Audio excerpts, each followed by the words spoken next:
Here we are, it's exactly mid-winter. It's cold, it's raining, the sun's coming out, the clouds are coming over. So we're going to look at the growth of the alternative universe. White is black, black is white universe. And the reason. Now, human beings are capable of coming up with the most extraordinary explanations for the situation they find themselves in. And all throughout human history there have been alternative universes. Demons and gods. Alternatives to try to make sense of the world and the meaning of life, and that makes sense. For example, in Papua New Guinea you have 700 different groups, 700 different languages, 700 different cultures, and the culture and language of one group in one valley can be different to the culture and language of another group in another valley, although they are the same human beings. And obviously social isolation, as we see here on the Australian landmass, creates differences. But in the age of reason, it's difficult to understand the growth of the alternative universe, alternative facts, fake news. It's difficult. Now, some people blame social media. Now, I don't blame social media. Social media is just a mechanism by which people share ideas. Obviously, it can be corrupted, and it is corrupted constantly by a variety of forces. But social media is like a video camera. It's like writing. It's a mechanism by which people share ideas. The only difference is that we have billions of people being able to share the same idea almost instantaneously. Whether they accept what's been said or not, to a significant degree, depends on their cultural backgrounds, their language they speak, their religious beliefs, where they find themselves. Now, obviously, if social media was the only mechanism via which we were able to determine what's happening around us, it'd be a very different story, but it's not. It's just one medium. Obviously, younger people are much more influenced because they spend much more time, but in our generation, we found ourselves plonked in front of a television set. So in many regards, I don't think this explains why, in a so-called age of reason, we have an alternative universe, especially in the Western world. And nothing highlighted this more than the so-called debate, or the so-called debate that continues to rage regarding vaccination. And obviously in a Western society where vaccination has created herd immunity, where diseases which used to kill hundreds of thousands of people every year are no longer relevant, people forget the lessons of history. And when you have a social media which is able to amplify those ideas, well, obviously they will become embedded in a section of the population. So what's led to this situation? I think, not believe, but I think that this situation has occurred because of the death of the public intellectual. What was a public intellectual?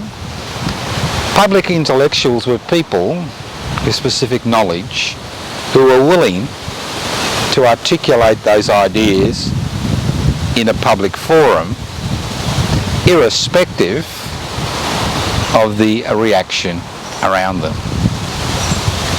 Now, public intellectuals have not existed, have not always existed.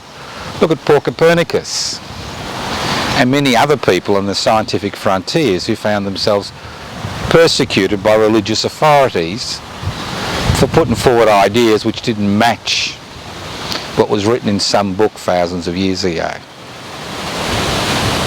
So we've always had intellectuals, but not public intellectuals. Many intellectuals during the Reformation, during the Renaissance, were there as a direct result of patronage by rich families, noble men and noble women, in inverted commas, I should say ignoble, who were willing to patronise the public intellectual. Obviously in ancient Greece, especially in Athens, the role of the public intellectual, like Plato and Socrates and many others, play a significant role in the way people thought, acted. So coming back to the 21st century, what happened to the 20th century public intellectual? Well, the public intellectual has been killed. Not burnt at the stake, as in the good old days, not imprisoned for not following biblical canon, but because of privatisation. Now I know this seems a little bit strange. Universities in the Western world were to a significant degree reservoirs of knowledge, and the professor's role was not just research and teaching students. The role was to inform the public. The role was to get out there and discuss what they were doing and what they were thinking and the effect it could or could not have on the public. University professors were able to do this because they had tenure. What's tenure? Tenure meant that once you reached a certain position in a university department, you could not be fired from that position because of a difference in opinion, a difference in outlook. And I remember in the 70s when I was at universities, there were many professors with a radical bent who were able to publicly articulate their position. And in Bjelke-Petersen land, many of these people were arrested. But this did not mean they lost their university position, and they were able to continue to publicly articulate. The same with the public service. The same with many businesses. Many people were willing to come forward in a public sense and discuss the issues they were familiar with, the issues they were experts in. But roll on the 21st century, and what do we see? We see the execution of the public intellectual. The so-called public intellectuals we see and hear from today all have specific aims, all have specific patrons, whether they're government appointed, whether they're corporate appointed, whether they're so-called influencers or media celebrities. And most of these aims revolve around concentrating power and wealth. And it's not unusual to see a bevy of economists talking the same jargon, running down the same track, refusing to look at options, because things have changed dramatically. Although we continue to have tenure in the courts, we don't have tenure in the universities. We don't have tenure in public institutions. We don't have tenure in the public service. So people's ability to express opinions are curtailed, not just at the upper echelons, but right down the pecking order, right down to the very bottom. Not only do academic staff no longer have tenure, most are on short-term contracts, universities are no longer centres of learning, they are centres which need to manufacture profits in order for that institution, although theoretically publicly owned, continues to function. No wonder we see so many competing advertisements on social media and the legacy media of asking students to come and study at my university, in inverted commas. And that's the fact. No tenure, no public intellectual. On top of that, when you sign on to any job, especially in the academic circles, research circles, the public service, any public institution, including public hospitals, public schools, your ability to speak out is curtailed. And I'm not talking about speaking out against corruption or possible corrupt behaviour, about whistleblowing. I'm not talking about being a whistleblower. I'm talking about actually being able to publicly engage through social media, through the legacy media, to explain what's happening. And to a significant degree, the inertia around the climate emergency, the fact that it took so many decades to accept the bleeding obvious,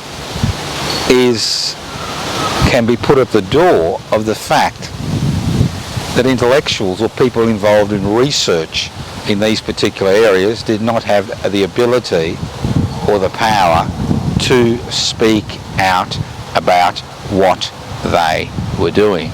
So, to a significant degree, the issues that confront us as a society are no different to the issues which confronted people thousands of years ago. Inequalities in power, inequalities in wealth, a reason for existence, and the list goes on and on.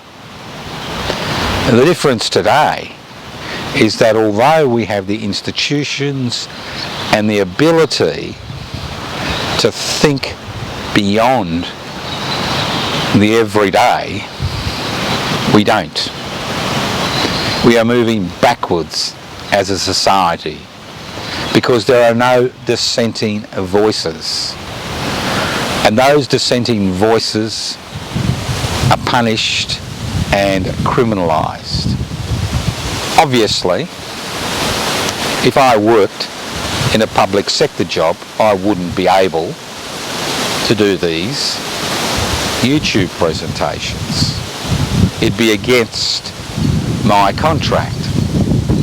The only reason I've been able, to a significant degree, to articulate my thoughts and ideas through radio, television and writing is because I'm self-employed.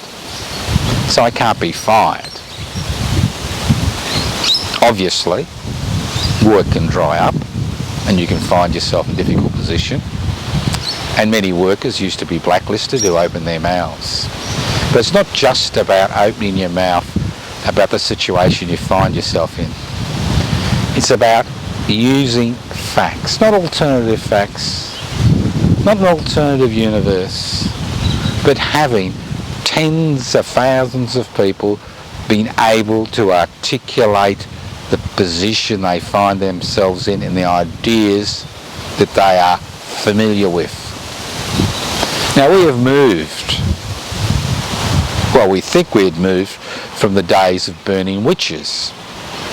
Today we see the same process on social media. Witch burning. Not in terms of tying somebody to a stake and burning them alive, but witch burning in terms of piling on people who may, at a particular point in time on social media, be articulating ideas which don't fit the current narrative. So next time you watch a YouTube presentation, are on legacy media, listen to an expert on radio, think about, why are they there? Who are they working for? Are they part of the corporate world? And when you hear people denouncing facts and talking about alternative universes, why have they gone down that rabbit hole? This is nothing new. It's happened consistently through human history. And ultimately, it's those people who rely on the understanding of the world around them, who use facts to refute illogical explanations, are those who ultimately triumph. Many fall by the wayside. Many lose their jobs. In the past, many were killed because their narrative didn't suit the narrative of that small section of society that owned the means of production, distribution, exchange and communication. Because ultimately, there is only one narrative in Australia today. There is only one narrative in the Western world. And that narrative is to make ever-increasing profits, irrespective of the human, social and environmental costs. While we continue to see experts who are paid to promote that narrative, and like religious sects say this is the only way forward, there are no other options, then we will continue to create alternative universes which have nothing to do with reality, and more importantly, which have nothing to do with our everyday existence and our ability to live in a comfortable situation, because we find ourselves in a position to be able to deal with the problems that we face as communities and societies. I encourage you to have a look at the Public Interest Before Corporate Interest webpage, pibci.net. I encourage you to join. Currently, it's becoming exceptionally difficult to maintain any interest in narratives that work, that don't suit the current privatisation, deregulation, corporatisation, globalisation model. They don't suit the current private investment for private profit, anti-evolutionary death cult that capitalism is. But ultimately, human beings can, have and will overcome this situation, because there's nothing like a dose of reality to destroy the alternative universe.